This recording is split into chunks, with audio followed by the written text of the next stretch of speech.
Hello बच्चों। नमस्कार। आज का हमारा विषय है राजा, किसान और नगर। यानी कि किस समय की हम बात करेंगे। 600 ईसा पूर्व से लेकर 600 ईस्वी तक के इतिहास की बात करेंगे। तो ईसा पूर्व में हमेशा ध्यान रखना है कि गिनती जो है वो उल्टी चलती है। तो हड़प्पा सभ्यता के बाद, आपको पता है कि हड़प्पा सभ्यता के बाद की बात करेंगे। इसमें हम हड़प्पा सभ्यता के बारे में हमने पहले पढ़ा था। तो आज हम बात करेंगे कि हड़प्पा सभ्यता के 1500 वर्षों के बाद, यानी कि जब हड़प्पा सभ्यता का पतन हो गया था तो उसके 1500 वर्षों के अंतराल के बाद उपमहाद्वीप के ऊपर कई भागों के अंदर एक नई सभ्यता का विकास होना शुरू हो गया था। तो यही वह काल था जब, यानी कि ये वो समय था जब सिंधु नदी और उसकी उपनदियों के किनारे रहने वाले लोगों ने ऋग्वेद की रचना की। तो ऋग्वेद का जो लेखन कार्य है वो सिंधु नदी के किनारे हुआ। तो यानी कि उसके किनारे पर इसको किया गया। और सबसे बड़ी बात है कि ये सभ्यता जो है हड़प्पा सभ्यता से 1500 वर्ष बाद उत्पन्न हुई है। तो इस समय के अंदर क्या क्या चीजें आई। इसमें था उत्तर भारत, दक्षिण पठार क्षेत्र, कर्नाटक जैसे उपमहाद्वीप के कई क्षेत्रों में कृषि बस्तियां अस्तित्व में आई। तो इसमें जो मेन बदलाव आए वो क्या थी, कृषि बस्तियां। यानी कि अब क्या उत्पन्न होनी शुरू हो गई थी, कृषि बस्तियां जो थी वो बननी शुरू हो गई थी। और इसी के साथ साथ दक्षिणी भारत के क्षेत्रों में चरवाहा चरवाहा यानी कि जो घुमंतू लोग जिनको हम कह सकते हैं, जो एक जगह से दूसरी जगह पर घूमते रहते हैं, बस्तियों के प्रमाण भी मिलते हैं। यानी कि जो क्या करते हैं, कुछ समय के लिए अपने पशुओं को एक जगह से दूसरी जगह पर ले जाते हैं। तो ईसा पूर्व पहली सहस्त्राब्दी के दौरान मध्य और दक्षिण भारत में शवों के अंतिम संस्कार के नए तरीके भी सामने आए। तो क्या कहता है कि 1000 ईसा पूर्व के अंदर, तो इसमें क्या था कि जो अंतिम संस्कार था, जो पहले दफनाया जाता था, अब उसमें भी बदलाव आना शुरू हो गया था। महापाषाण के नाम से ख्यात पत्थरों के बड़े बड़े ढांचे मिले हैं। तो अब क्या कहता है, तो इसमें महापाषाण यानी कि बड़े बड़े पत्थरों के ढांचे मिलने शुरू हो गए थे, जिसको हम किस नाम से जानते हैं, महापाषाण काल के नाम से भी जानते हैं। शवों के साथ विभिन्न प्रकार के लोहे से बने उपकरणों और हथियारों को भी दफनाया जाता था। तो इस समय के अंदर क्या किया जाता था, जो हथियार बने होते थे या उपकरण होते थे, उनको जब दफन किया जाता था शवों को, तो उनके साथ कुछ वस्तुएं उनके साथ दफन कर दी जाती थी। ईसा पूर्व छठी शताब्दी से नए परिवर्तनों के प्रमाण मिलते हैं। तो इसमें क्या था, नए परिवर्तन आने शुरू हुए। शायद सबसे ज्यादा मुख्य आरंभिक साम्राज्यों और रजवाड़ों का विकास हुआ। तो इस समय के अंदर जो सबसे महत्वपूर्ण, जैसे हमारा लेसन का इनाम है कि राजा, किसान और नए नगर जो थे वो सामने आने शुरू हो गए थे।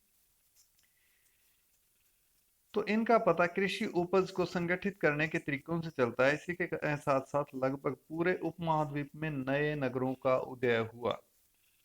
इतिहासकार इस प्रकार के, अब यहाँ पर आपका क्वेश्चन बनता है कि इतिहासकार किसी समय के आंकलन को किस प्रकार चित्रित करते हैं। यानी कि इतिहासकार कैसे लिखते हैं, कैसे प्रमाण इकट्ठे करते हैं कि कोई दूसरी सभ्यता से अलग सभ्यता थी। तो उसके लिए क्या कहता है कि अभिलेख, ग्रंथ, सिक्के, चित्र आदि स्रोतों का अध्ययन किया जाता है और इन्हीं के आधार पर क्या किया जाता है, किसी सभ्यता के बारे में निष्कर्ष निकाले जाते हैं। यानी कि उस समय का इतिहास जो है वो लिखा जाता है। लेकिन ये जटिल प्रक्रिया होती है, क्योंकि इसमें पता नहीं चलता कि कोई शवों के साथ कोई चीज दफन है, या कोई जो मृत बाण है, अभिलेख हैं, वो कहाँ और किस उपयोग में लाए जाते थे।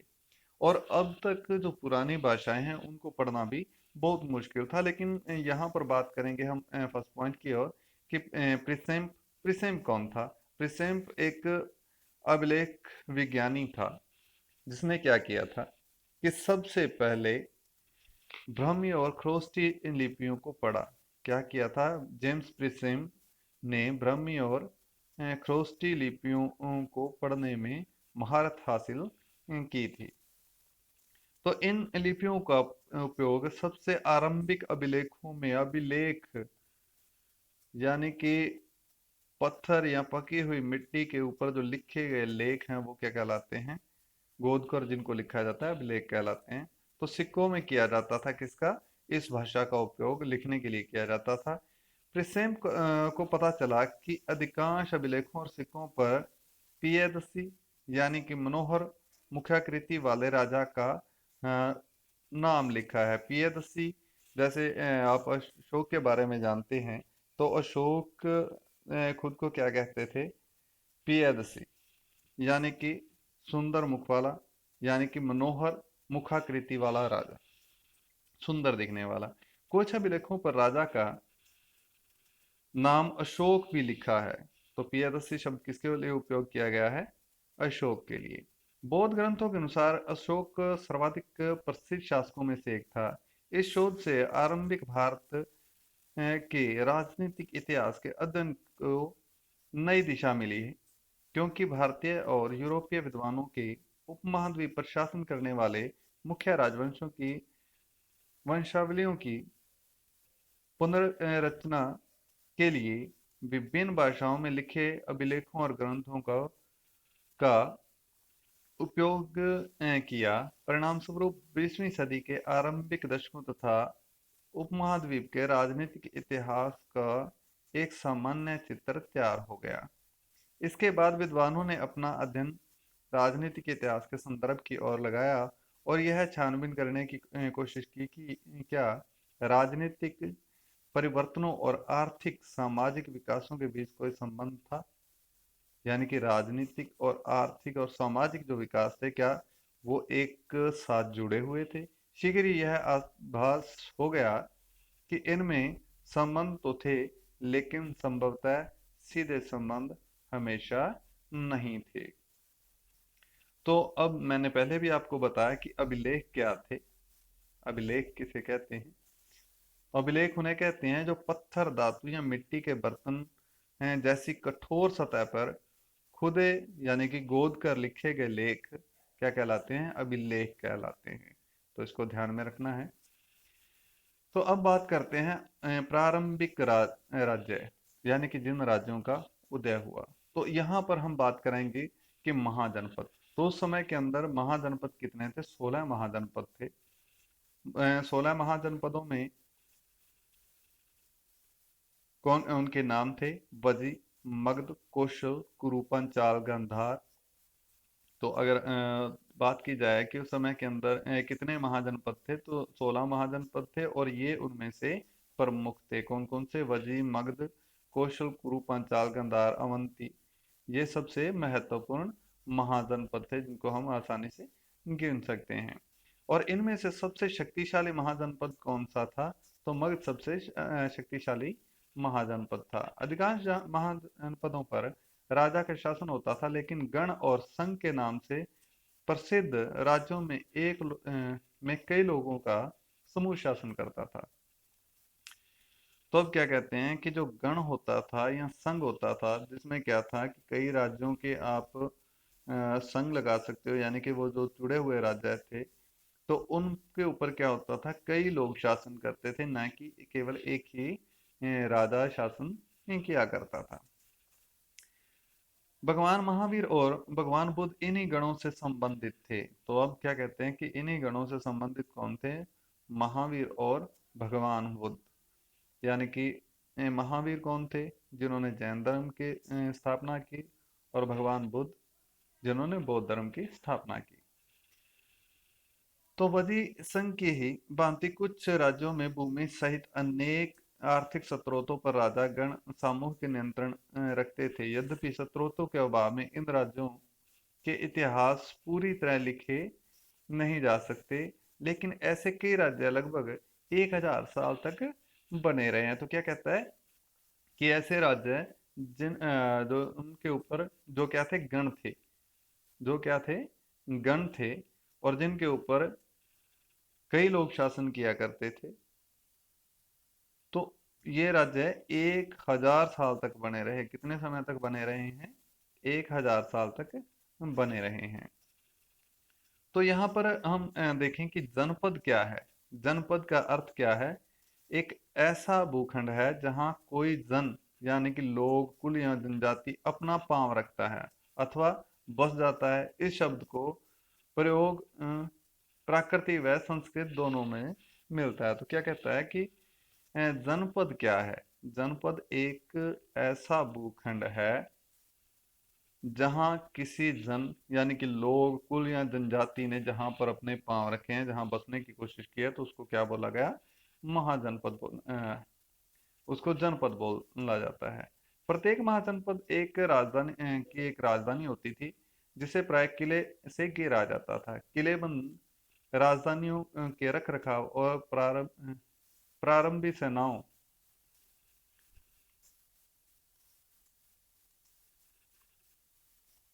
तो प्रारंभिक सेनाओं और नौकरशाहियों के लिए भारी आर्थिक स्रोत की आवश्यकता थी। लगभग छठी शताब्दी ईसा पूर्व से संस्कृति में ब्राह्मणों ने धर्मशास्त्र नामक ग्रंथों की रचना शुरू की, जिसमें शासक सहित अन्य के लिए नियमों का निर्धारण किया जाता था। तो अब क्या कहता है कि जो सेना होता था, सेना होती थी, नौकरशाही होते थे या राजा होता था, और राजा के साथ जो कार्य करने वाले होते थे, तो उनके लिए जो नियम निर्धारित किए जाते थे, तो वो कौन कर रहा था? ब्राह्मण। और धर्मशास्त्रों में उनके नियमों को रचित किया जाता था, लिख लिया जाता था। शासक क्षत्रिय वर्ण से ही होंगे। तो अब आपको पता है कि भारत के अंदर क्या थी? वर्ण व्यवस्था थी, वर्ण व्यवस्था है। और ऐसी वर्ण व्यवस्था में क्या था? क्षत्रिय, वैश्य, शूद्र, चार भागों में इसको बांटा जाता था। और इन सबसे ऊपर कौन होता था? ब्राह्मण होते थे। ब्राह्मण, क्षत्रिय, वैश्य और शूद्र। तो अब क्या कहता है कि जो क्षत्रिय था उसका कार्य था केवल लोगों की रक्षा करना और सेना में भर्ती होना और राजा बनना। और ब्राह्मण का कर्म था सभी को शिक्षा देना। और क्षत्रिय वैश्य का काम था खेती करना, शिल्प के कार्य करना। और शूद्र का काम था तीनों वर्णों की सेवा करना। अब बात करते हैं 16 महाजनपदों के अंदर सबसे शक्तिशाली महाजनपद कौन था? मगध था। जैसे मैंने पहले भी बता दिया है। तो छठी से चौथी शताब्दी ईसा पूर्व में, यहाँ पर बात हम ईसा पूर्व की कर रहे हैं, इसीलिए 6 से हम 4 की ओर बढ़े, ये ध्यान रखना। सबसे शक्तिशाली महाजनपद बन गया। आधुनिक इतिहासकार इसके कई कारण बताते हैं। इसके प्रमुख कारण क्या थे? कि वहां लोहे की खदानें थी, जंगलों से हाथी मिल जाते थे, और लोहे की खदानों से क्या किया जा सकता था? अलग अलग उपकरण और हथियार बनाने में सरल हो जाता था हथियार बनाना। नदियों गंगा नदी के कारण क्या था? कि आवागमन सुलभ था। लेकिन आरंभिक जैन और बौद्ध लेखकों ने मगध की महत्ता का कारण विभिन्न शासकों की नीतियों को भी बताया, क्योंकि उस समय के अंदर जो शासक थे वो क्या थे? अपने राज्य को बढ़ाने की नीतियों की ओर ध्यान रखते थे। इन लेखों के अनुसार बिंबिसार, अजातशत्रु और महापद्मानंद जैसे प्रसिद्ध राजा अत्यंत महत्वाकांक्षी थे, यानी कि उनकी महत्वाकांक्षा, अपने राज्य को और अधिक बढ़ाने की जो इच्छा थी, उसी ने क्या किया? मगध राज्य को सबसे शक्तिशाली राज्य बनाया। इनके मंत्री इनकी नीतियां लागू करते थे। प्रारंभ में राजगाह, यानी कि जो आज बिहार के राजगीर का प्राकृतिक नाम था, मगध की राजधानी थी। यह रोचक बात है कि इस शब्द का अर्थ है राजाओं का घर। तो अगर राजगाह शब्द का या राजगृह शब्द के अर्थ की बात करता है तो क्या अर्थ है? तो इसका अर्थ है राजाओं का घर है। पहाड़ियों के बीच बसा राजगाह एक किलेबंद शहर था। बाद में चौथी शताब्दी ईसा पूर्व में पाटलिपुत्र को राजधानी बनाया गया, जिसे अब पटना कहा जाता है। तो आपको पता होना चाहिए कि मगध राज्य की जो पहली राजधानी थी उसका नाम था राजगाह, जिसका अर्थ बनता है राजाओं का घर। लेकिन बाद में उसको चौथी शताब्दी में, छठी शताब्दी में तो क्या थी, राजगाह थी, लेकिन चौथी शताब्दी ईसा पूर्व में कौन सी राजधानी बनी, पाटलिपुत्र बनी, जिसको आज क्या कहा जाता है, पटना के नाम से जाना जाता है। इसकी गंगा के रास्ते आवागमन के मार्ग में महत्वपूर्ण अवस्थिति थी, यानी कि बहुत ही अच्छी जगह पर यह बसी हुई थी। इसके बाद बात करें कि एक आरंभिक साम्राज्य, तो यहाँ पर आपका क्वेश्चन बनेगा कि सबसे शक्तिशाली महाजनपद कौन सा था और उसके शक्तिशाली होने के क्या कारण थे। तो अब बात करेंगे हम एक आरंभिक साम्राज्य। तो अभी तक तो हमने पढ़ा कि छोटे छोटे नगर और राज्य किस प्रकार अस्तित्व में आए, लेकिन अब एक विशाल साम्राज्य की बात करते हैं। मगध के साथ साथ मौर्य साम्राज्य का उदय हुआ। तो किसका उदय होता है, मौर्य साम्राज्य का। और मौर्य साम्राज्य का संस्थापक कौन है, चंद्रगुप्त मौर्य। और इस लगभग कब मौर्य साम्राज्य की स्थापना हुई, 321 ईसा पूर्व में। कब हुई, 321 ईसा पूर्व के अंदर।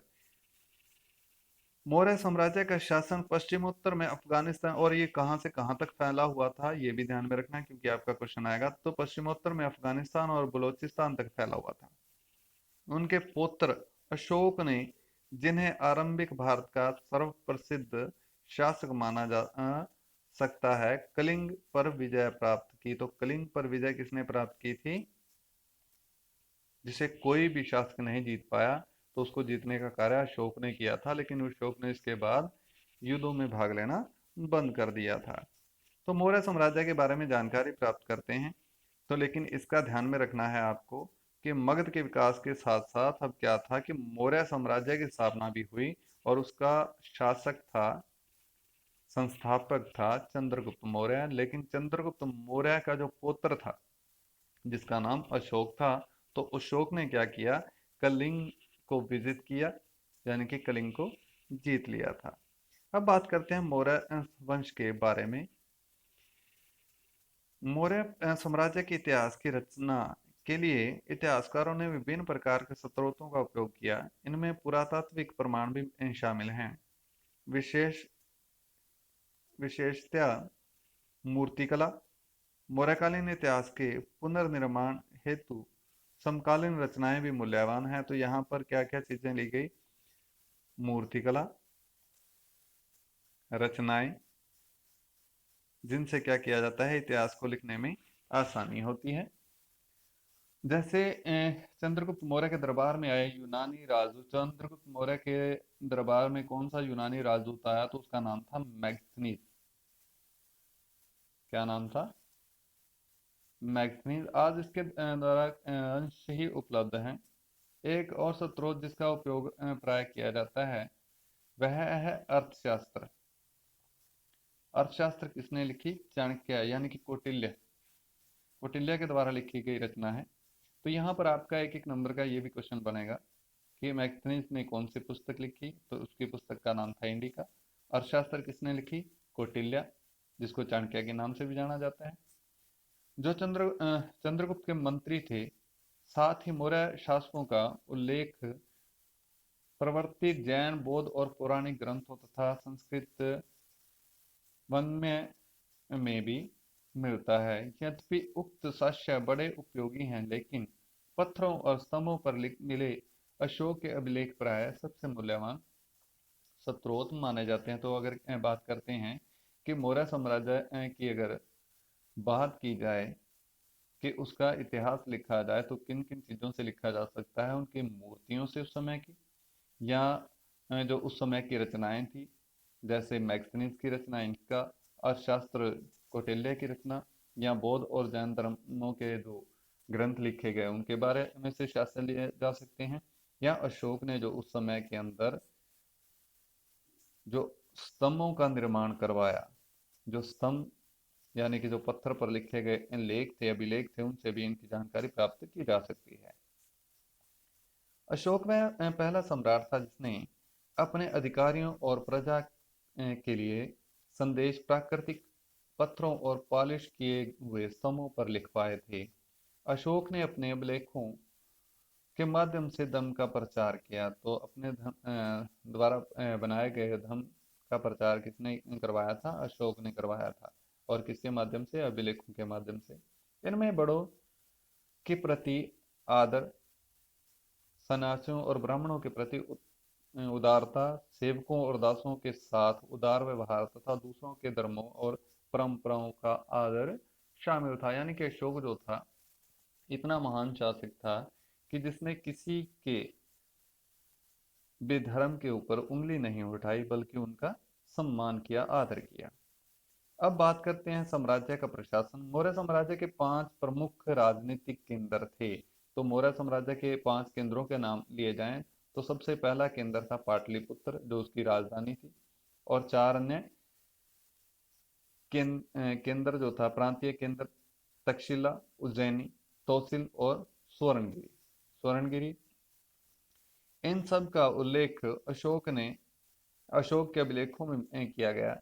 यदि हम इन अभिलेखों का परीक्षण करें तो पता चलता है कि आधुनिक पाकिस्तान के पश्चिमोत्तर सीमांत प्रांत से लेकर आंध्र प्रदेश, उड़ीसा और उत्तराखंड तक हर स्थान पर एक जैसे संदेश उत्कीर्ण किए गए थे। क्या इतने विशाल साम्राज्य की प्रशासनिक व्यवस्था समान रही होगी? इतिहासकार अब इस निष्कर्ष पर पहुंचे हैं कि ऐसा संभव नहीं था। तो क्या कहते हैं कि इतने विशाल साम्राज्य के ऊपर जो प्रशासनिक व्यवस्था थी वो राजधानियों या प्रमुख केंद्रों जैसी नहीं रही होगी।